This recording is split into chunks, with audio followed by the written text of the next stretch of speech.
Podemos seguir, senhores? Bora.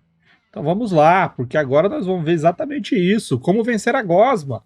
Vamos ver agora histórias que você conhece ou que você não conhece, que tem gosmas, melecas e limos, e você não sabia que poderia assistir um filme ou ler um livro onde você encontraria criaturas desse sentido, a não ser D&D, né? Então vamos trazer estes exemplos para que você possa procurar aí. Quem que era mesmo? Agora eu esqueci, cara. É o Skyrim, né? Que gosta das sugestões de filme.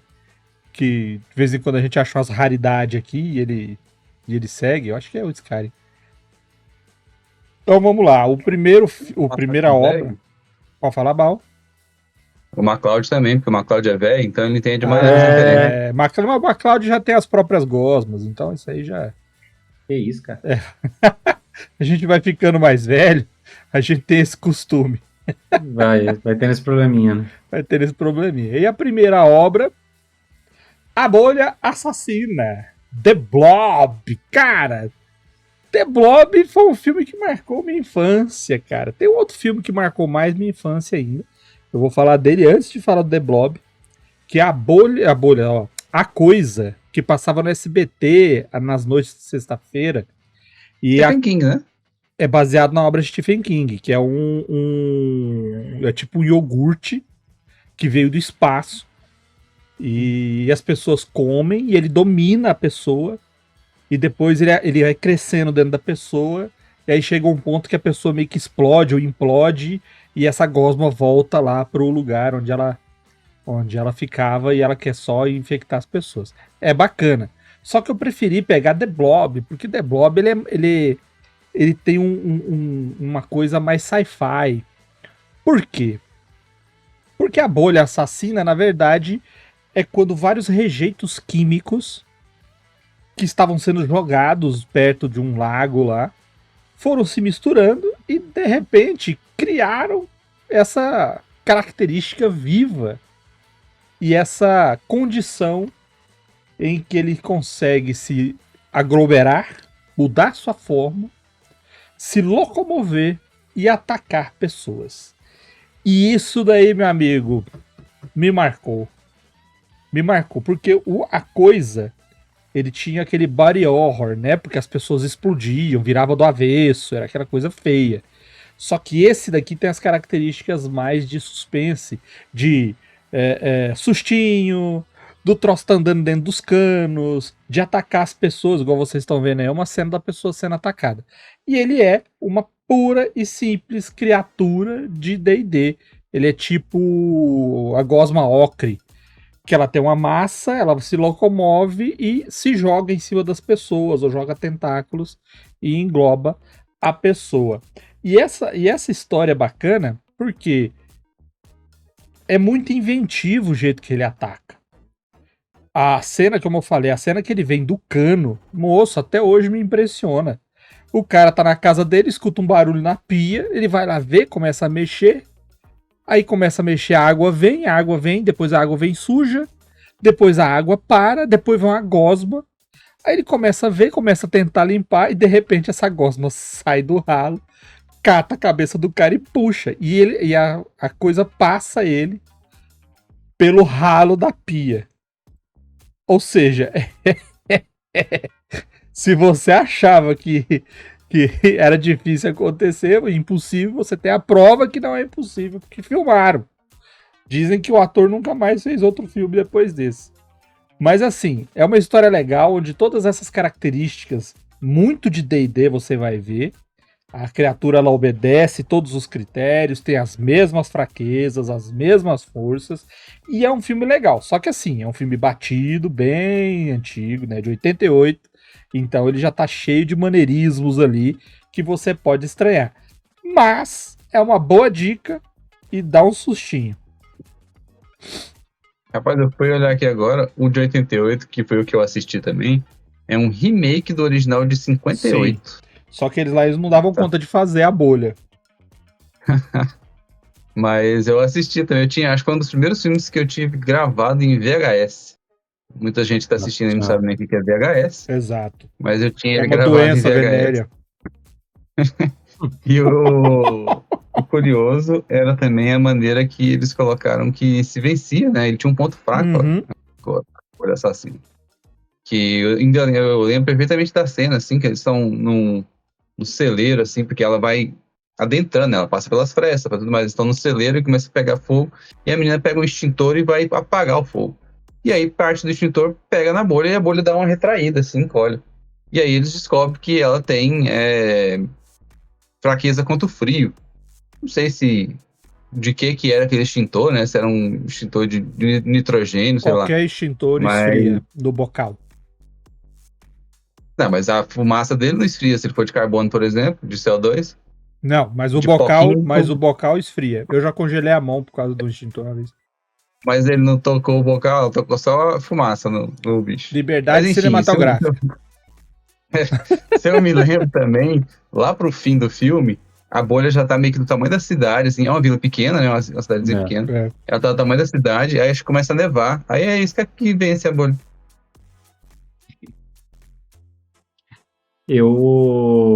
Eu vi esse filme acho que no SBT, cara. SBT, Eu gravei do SBT. SBT é que passava esse filme massa. Eu lembro de ver isso no SBT, velho. E pra mim já era terror suficiente. Mas o Vermelho, esse você falou do Stephen King, eu acho que esse aí não é não, cara. É o The Stuff que é. É, a coisa. O The Stuff. The Esse não, Stuff é o que outro. é. E depois no Death Love Robots tem um curta, não tem um episódiozinho? Aí, Negócio de um iogurte também? aí eu já não sei. Acho que o Luiz que é fã de Death Love Robots. Acho que tem um episódio do iogurte, não tem? Que um Não iogurte lembro, mas eu assisti agora a tem última temporada, todo né? um rolê. É. Mas cara, ele é bem nessa linha. Eu acho que eu vou falar no meu especificamente sobre isso, mas ele é bem dessa linha. Porque um bagulho tá ali. Ele não tem uma explicação, não tem um. Ele não tá discutindo com ninguém, ele não tá usando telepatia, ele não tem uma estratégia. Ele só existe. Ele só existe. Ele encostou, pegou, matou e segue a vida dele, entendeu? Crescendo. E aí até acontecer alguma coisa que impeça ele de crescer mais ou ele morrer, só isso. Não tem muita elaboração em cima disso, não. Que é mais ou menos como a gente usa no RPG também. Muito raro você usar ele de maneira muito sofisticada. Mas os melhores filmes nesse sentido também são assim. Você pega aqueles dos zumbis do Romero. O primeiro, cara, até os zumbis lá eles levantaram. Pronto, tá aí. E o segundo, cara, choveu e é isso aí. E aí, então assim. Tem um outro filme bem ruim também de Gosling, que é com o Mulder. Como é que é o nome do ator lá? Alguma coisa Wachowski, o nome dele também, né? O nome. David Duchovny. Mas, Duchovny. porra, você não vai falar mal. Você não vai falar mal de Evolution, não. Vai, porque é ruim. Evolution. Não. Que é horroroso. Horrível. E aí, junto-se, o que cria assim, da evolução deles lá é uma gosma gigante também, né? Que é o bicho final boss do filme lá. Mas é um rolê. Aí a gosma, na verdade, dentro dela, ela começa a fazer evolução acelerada das criaturas e tal. Sai uns dinossauros lá de Eles dentro. matam ela com isso aí. shampoo, velho. Sai um macaco. Tem um macaco alterado lá que é perigosíssimo, quase mata eles e tal. Tem uma cena grotesca de um mosquito que entra pela bunda do maluco. E a explicação de por que eles matam com shampoo é muito boa. Que é basicamente o shampoo, eles usam o shampoo porque. Como é que era a lógica? Eles pegam a tabela periódica e eles falam assim: nós somos uma forma à base de carbono. E aí uma substância que é extremamente tóxica pra gente é arsênio. Aí eles descobrem que essa espécie alienígena é a base, ela não é a base de carbono, ela é a base de outra coisa na tabela periódica. E aí eles fazem basicamente o mesmo caminho, tipo, o caminho que vai do carbono para o arsênio. Tipo, ande um para a direita, tantos para baixo. Chega no arsênio. Aí eles andam um para a direita, tantos para baixo a partir da outra. E aí eles chegam no selênio. Babosa, eles acham babosa. Aí eles chegam no selênio. Aí eles falam, a gente precisa de alguma coisa que tenha muito selênio. Shampoo. Aí eles pegam um shampoo lá e sapecam o shampoo da criatura e funciona. Detalhe, se você beber shampoo também, científica. Não beba shampoo, mas se você beber shampoo faz mal também pra você. E você é feito a base de carbono. Eles poderiam jogar a castanha do Pará na Eu vejo esses vídeos de tem uma física e uma bióloga que faz uns vídeos bacanas, e elas de vez em quando pegam esses caras de de remédio, que fica falando de remédio milagroso na internet.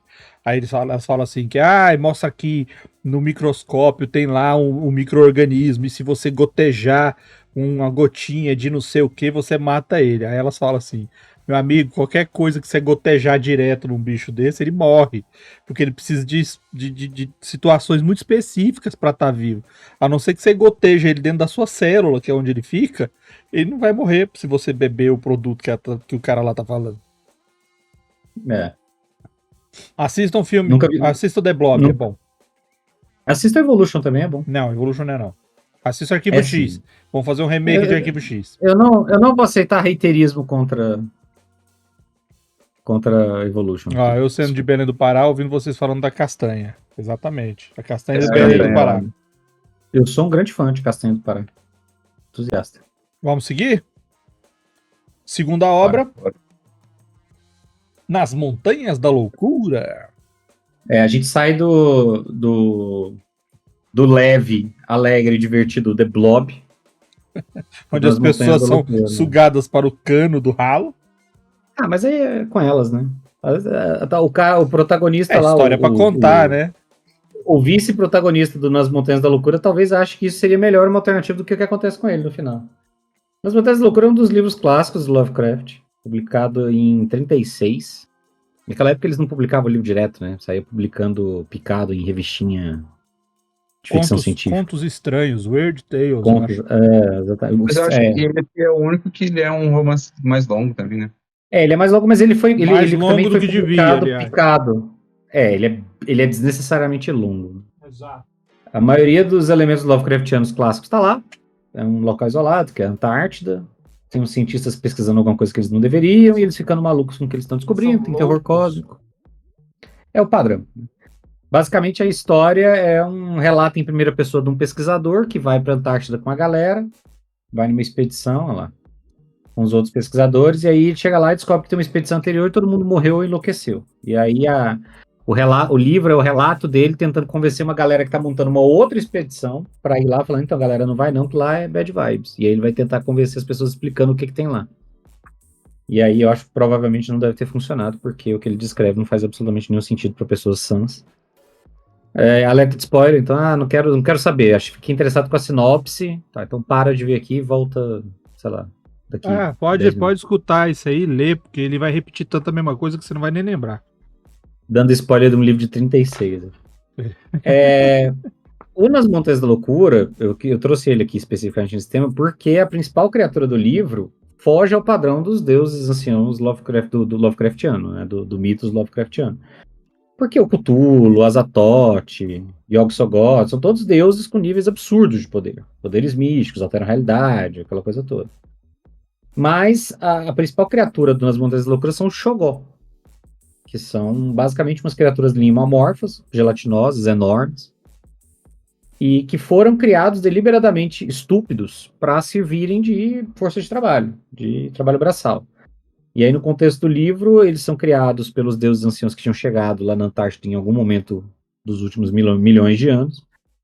E eles foram criados para construir a cidade. Então, os caras descobrem que tem essa cidade lá no meio da Antártida, uma cidade toda fodida. E aí eles vão descobrir que, eventualmente, os Shoggoths foram criados para serem esses escravos, vão resolver que vão ser independentes. Rola uma treta lá, um conflito, a galera foge, enfim. Tem toda uma dinâmica e explica o fato da cidade estar abandonada lá em ruínas. Até que os caras descem num túnelzinho lá, acham uns pinguins gigantes cegos que ficam andando lá, que na verdade são de comida, para um Shoggoth. Então eles veem um Shoggoth e é o máximo que eles vão ver de criaturas bizarras naquele momento. Eu acho que o Shoggoth é a principal inspiração para as criaturas de tipo de Lima, do RPG e do Blob, enfim. Tudo que veio depois de 1936. Justamente porque ele já tem essas características básicas, de ter baixa capacidade intelectual, constituição voltada mais para resistência do que qualquer coisa, enfim. Ele aparece em outros livros, ele aparece, mas ele não aparece a criatura, há descrições relacionadas a ele, tipo, comparando. Eu lembro dele, de uma comparação com ele em Smaug, no A Sombra sobre Smaug, no A Coisa na Soleira da Porta, eu não sei se tem mais algum. que ele menciona o Shoggoth. Mas enfim. Não, mas eu acho que a grande raça de Ith, que foi a que criou eles, sim.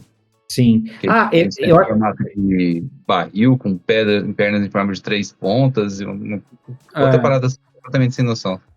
Tem um. Como é que chama? Cidade. As cidades esquecidas. Caralho, não vou lembrar agora. Cidades. Enfim. Cidade sem nome? Não vou lembrar. Tem um outro dele. Tem outra busca de Gaddafi, eu acho. É isso aí mesmo. Acho que é a busca de Gaddafi. Deixa eu ver aqui. Tem uma outra menção aqui em algum lugar. Enfim. Eu recomendo, eu gosto do livro. Tem esse probleminha de ser mais longo do que o necessário.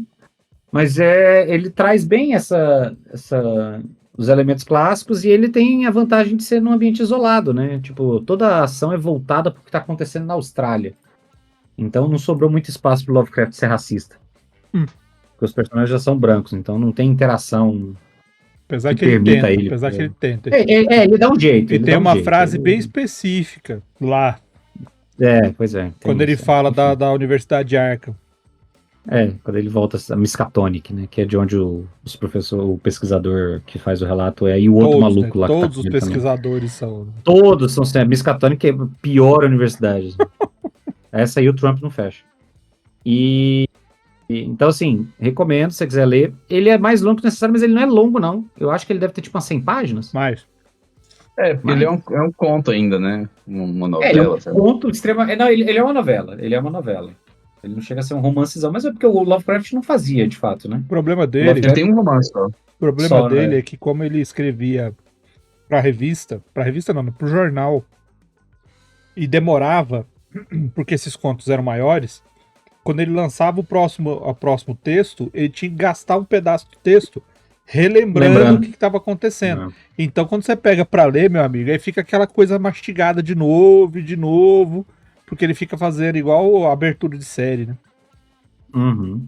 Mas é bom, pra eu recomendo. Pra ser honesto, o Nas Montanhas da Loucura eu acho que é o conto que eu menos gosto dele, assim, na verdade. Justamente por isso, pelo fato de ele ser muito lento, e aí meio que nada acontece. Até quando as coisas estão acontecendo, meio que nada tá acontecendo. Acontece, porque nada acontece feijoada ali.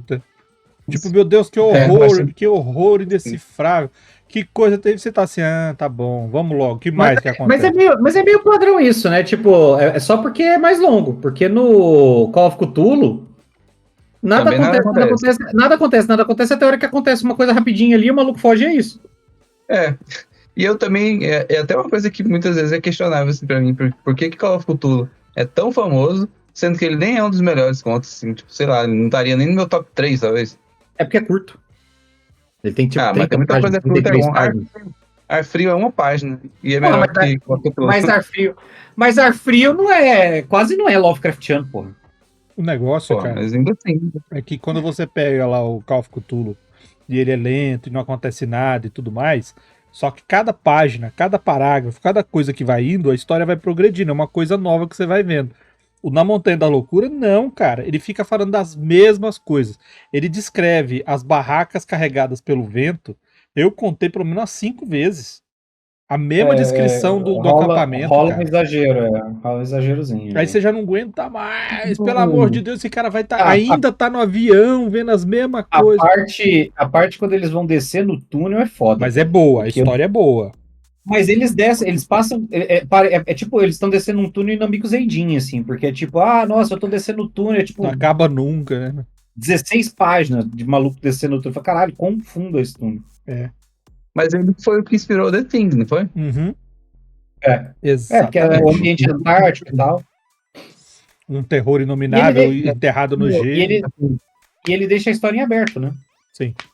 Aquele outro livro do Stephen King também, lá, o Apanhador de Sonhos, também ele me lembra muito quando eu vi, porque tem uma parte que mostra ele lá naquela parte gelada, aí vai passando umas criaturas meio zoadas, assim, e o Apanhador de Sonhos lá, o monstro do Apanhador de Sonhos também é meio que um alienígena amorfo, né? Sim, não tem uma descrição exatamente. Só que o Apanhador de Sonhos é ruim. É chato. Caramba, cara. Não é o melhor dele, já foi ele tem melhores. Nas Montanhas da Loucura, como eu falei, é um livro chato, é uma história chata. Só que assim, o que está sendo contado é bom, cara. O que está sendo contado revolucionou a época dele. Ele vale pra você platinar Lovecraft. Basicamente. Mas eu acho que ele vale pelo efeito de descrição mesmo, assim. Tipo, as descrições são... A gente fala muito sobre a dificuldade que é você fazer o horror Lovecraftiano, porque a descrição é sempre essa coisa do, cara, é um negócio tão maluco que não faz sentido na sua mente. Porra, como é que eu vou imaginar isso se não faz sentido na minha mente? Exato. Mas aí ele faz uma descrição mais... Ele entra em descrições que, tipo, ele não fica tão restrito a isso. Então ele vai descrever coisas que vão te causar uma sensação de estranheza. Então, nesse sentido, ele é bom para servir de referência. Mas agora eu vou corrigir aí, ó. Você falou, né? Porque é uma coisa que não faz sentido e não sei o quê. Cara, tem muita gente que eu sei que vem aqui assistir que vive tendo coisa que não faz sentido e continua. Então, não desista. Leia Lovecraft, porque é só mais uma coisa sem sentido que tem na sua vida. E lembra que ele é racista. Nossa, ele é racista. Tem coisa nesse Nas Montanhas da Loucura. Ele, como o Marcelo falou, né? O cara tá lá no Ártico, cara. Não tem jeito. No Antártico, né? Não tem jeito do cara ficar evocando coisa. Pois ele fala num flashback. Ele dá um jeito, Ele põe uma frase racista lá no meio porque tem que colocar. Porque o cara não largava o osso. E só de curiosidade, o livro dos monstros, Pathfinder, primeira edição, Shoggoth. O monte imenso de limo negro avança com olhos e bocas e outras coisas mais estranhas, formando uma massa arfante. GND19. Pra você ter ideia. Tá lá no livro dos monstros pra quem quiser. Caralho, não é nem do Creepshow 1, é do Creepshow 2. Creepshow 2, baseado no conto de Stephen King. E isso daqui, cara, isso me deixou num estado de maravilhamento e de terror incrível. É um lago onde os jovens cabulam aula para ir lá se divertir. Então, é um filme que passava na Bandeirantes, na sexta-feira à noite, geralmente com era aquela sessão do Zé do Caixão, sabe? E tem as coisas que os adolescentes gostam, cara. Tem adolescentes festejando, carros, mulheres de biquíni e alguns peitinhos e tórax desnudos, para quem gosta. Então, assim, é um filme de baixo orçamento, pura e simplesmente feito na paixão de demonstrar uma história de horror, terror, suspense ou mistério na base da coragem. E o Creepshow 2 pegou esse conto, a jangada, né, The Raft, como um curta. Eram sempre 3 histórias dentro dos filmes, né? É um lago, os alunos fogem do colegial para passar lá o dia se divertindo nesse local. E lá no meio do lago tem uma balsa, né? Tem uma balsa feita de madeira que fica presa, provavelmente no fundo do lago. E a galera usa para pescar. Pega um barquinho, vai até lá no meio e fica lá, pesca e volta e tal. Só que a galera vai lá para se divertir, para nadar no lago e pula na água, etc. E os jovens vão até lá.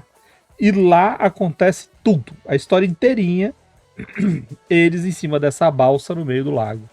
E o que é essa história? Cara, quando eles estão se divertindo, eles notam que na beirada do lago tem uma grande mancha de sujeira, um monte de lixo acumulado. E eles ali se divertindo, eles notam que esse lixo ele fica boiando e vagando durante certo tempo ali no lago. Até que uma das pessoas que estavam com eles some. Simplesmente some. Eles ficam meio preocupados, mas acham, deve ter saído, deve ter ido do banheiro, né? Deve ter feito alguma coisa assim. E aí, quando eles estão se divertindo e outra pessoa pula na água, essa mancha vai para cima da pessoa e pega a pessoa. A partir de então, eles não conseguem mais sair. Eles ficam presos nessa balsa no meio do lago, com essa grande mancha de óleo e sujeira vagando em volta deles, esperando alguém cair na água. E toda a tensão é feita em cima dela. Então isso daí, cara, me inspirou de tal maneira quando eu uso limos, musgos e coisas melequentas, que eu lembro perfeitamente até hoje das sensações que eu tive ao ver essa história. E existem criaturas na 5ª edição, inclusive, que não tem nas edições anteriores, que claramente são inspiradas neste conto. Claramente. E ele consegue fazer um ambiente de tensão muito grande exatamente por aquilo que o Marcelo falou. Esse bicho, ele está lá. Ele trabalha com trap, né? Caiu em cima de mim, eu pego. Uhum. Não tem desculpa. O problema é que a galera está em cima da balsa. E para sair de lá, eles têm que entrar na água.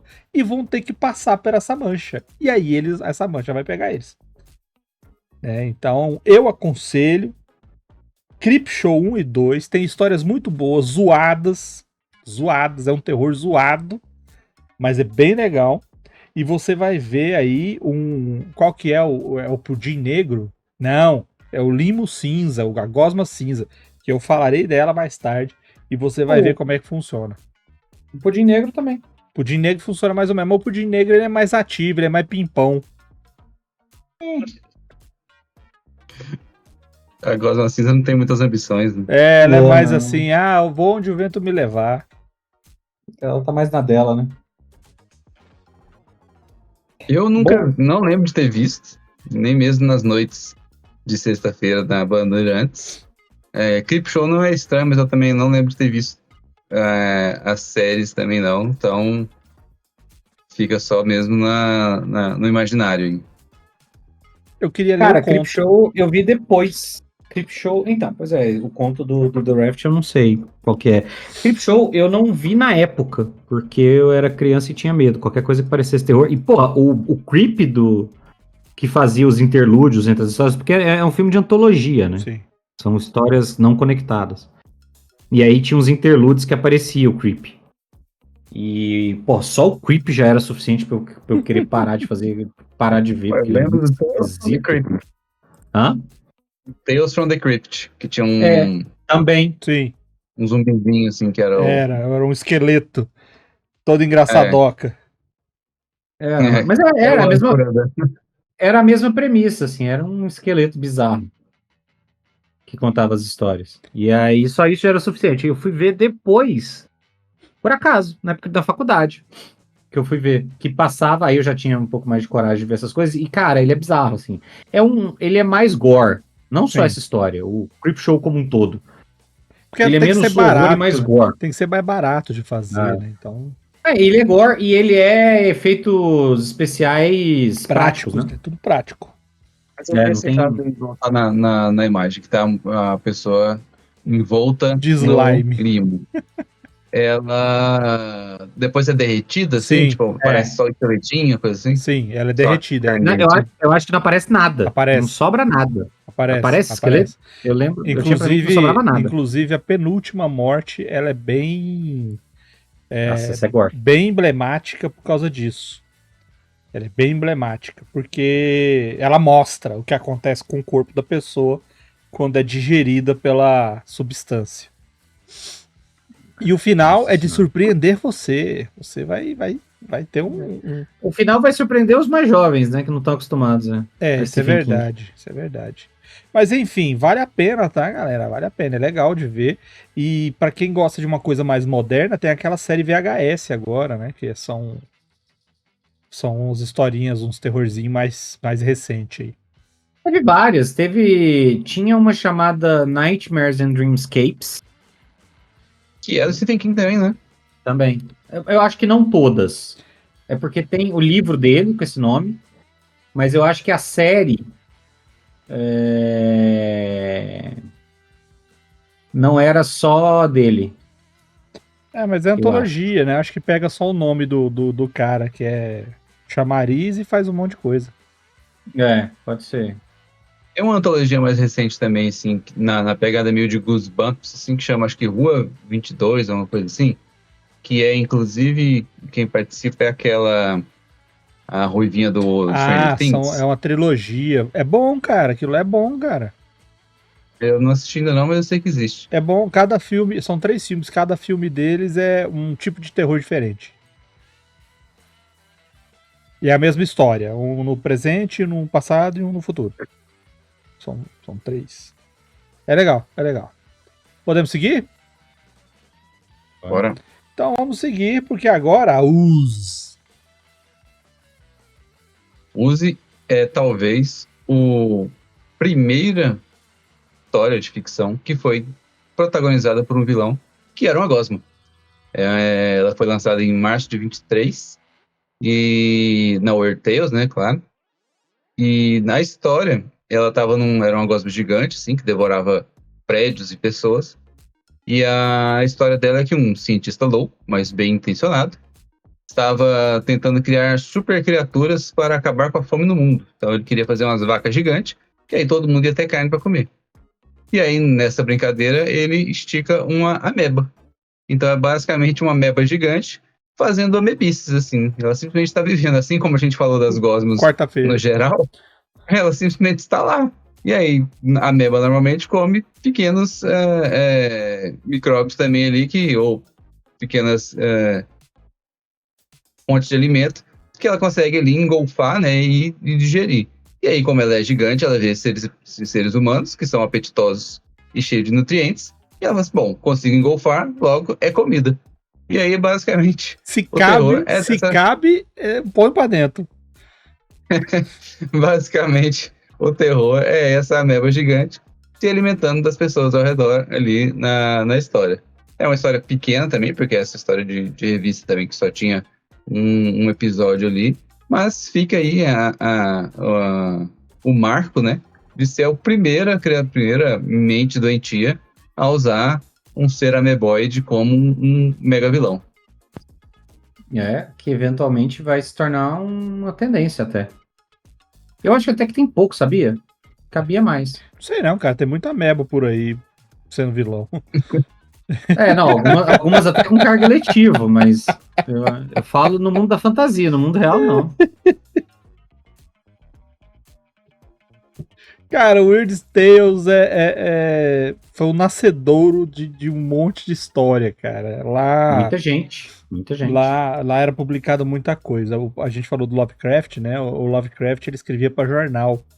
E ele não queria escrever para revista, ele não queria vender as histórias dele.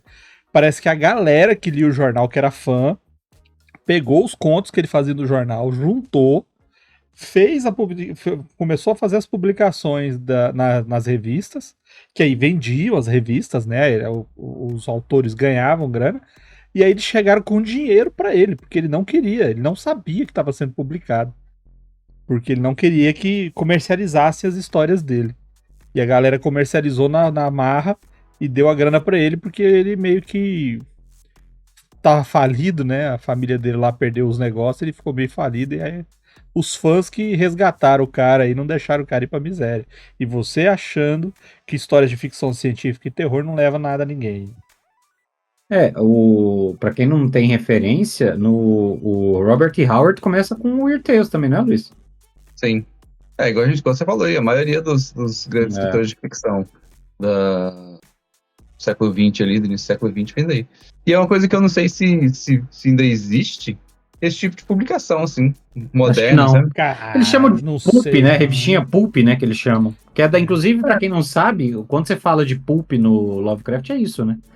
Que você vai no livrinho lá do Rastro de Cthulhu, ele fala, você pode jogar uma aventura clássica ou você pode jogar uma aventura Pulp. Porque nas revistinhas Pulp tinha muita história em que o herói resolvia esse tipo de coisa na bala.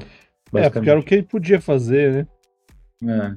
Que era aventura de detetive, né? História de detetive e tal.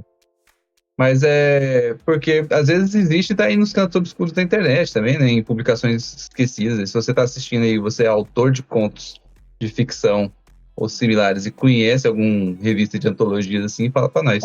Eu tô vendo aqui na fonte mais confiável que eu encontrei, que é a Wikipédia, dizendo o seguinte, que a Weird Tales teve até 88 publicações. Voltou, né? Ela tinha terminado na década de 70, voltou em 88. Aí ela parou. E ela voltou na DNA Publications. E em 2005 foi vendida para Wideside Press. E aí, pelo que eles falam aqui, são 6 revistas por ano. Agora, ainda são lançados? Esse aqui fala, só que como eu falei, foi a fonte mais confiável. Tem Weird Tales, 100 anos de esquisitices, e está na número 371. Sim, tem um Mas deve ter site. também só o autor americano, né? Só em inglês, mas tem a revista aqui. Linda D. Addison, Greg Cox, Keith Cândido, Jenny Flynn, Maxwell Gold, Colin Harvey, Stephen Jones, Todd Creislin, James Rodrigues, Chris Hyle, Scott Singler, David Slayton, David Wellington e Ellie Marie Wood, que são os autores dessa edição 371. Ou seja, existe e está na internet. Agora, se é pago ou não, descobre aí, que eu não vou pesquisar mais não.